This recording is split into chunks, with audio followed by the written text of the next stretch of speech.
ஒரே ஒருத்தர் வரும்போது தான் உள்ளுக்குள்ளார ஒரு படபடக்கும். நம்மளால பேசவே முடியாது. You get tongue tie. உங்களுடைய காதல் முதல்ல ஃப்ரெண்ட்ஷிப்பில் ஆரம்பிக்கணும்.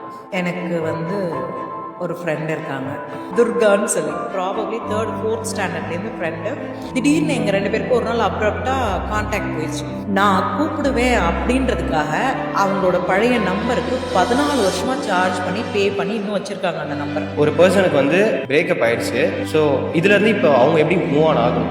என்னை சண்டை கிழித்து விட்ற ஏகப்பட்ட பேர் திட்டுவாங்க. ஏன்னா அதை சொல்லுங்க மேம், ஃப்ரீயாக சொல்லுங்க, பார்த்துக்கலாம்.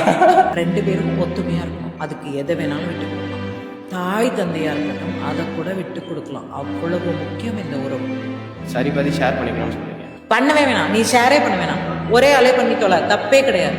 நான் சொன்னதை நீ கேட்கணும், நீ சொன்னதை நான் கேட்கணும், அதெல்லாம் கிடையாது. யார் சொன்னதையும் யாரும் கேட்கணும். அம்மான்னு சொல்லும்போது உங்களுக்கு என்ன ஞாபகம்? அவங்களுடைய வெள்ளந்தித்தனம், ரொம்ப இன்னசென்ட். ஒரு இளவும் தெரியாது. யாரை கல்யாணம் பண்ணுறோன்னே கல்யாணம் அன்னைக்கு மேடையில் போய் பார்த்தா தான் கல்யாணம் பண்ணுறதா. மேரேஜ் அப்போ தான் தெரியும். மேரேஜில் நிறைய சண்டைலாம் வரும்ல, அந்த சண்டையெல்லாம் எப்படி ஹேண்டில் பண்ணலாம்? 70% ஆஃப் த இஷ்யூ இந்த ஹஸ்பண்ட் அண்ட் ஒய்ஃப் போடும்போது யாராவது ஒருத்தர் ஈகோ விட்டு டக்குன்னு போய் கட்டி பிடிச்சாலே பாதி ப்ராப்ளம் சால்வ். இவராகவே இருக்கும், டேக்கே இல்லையே அப்படி கொடுத்துட்டு போயா. உனக்கு அந்த ரிலேஷன்ஷிப்ல இருக்கணும்ல, உனக்கு அந்த ஃபேமிலி வேணும்ல, அந்த குழந்தைங்க வேணும்ல, அந்த கணவர் வேணும்ல, கொடுத்துட்டு போனா போயிட்டு போகுது.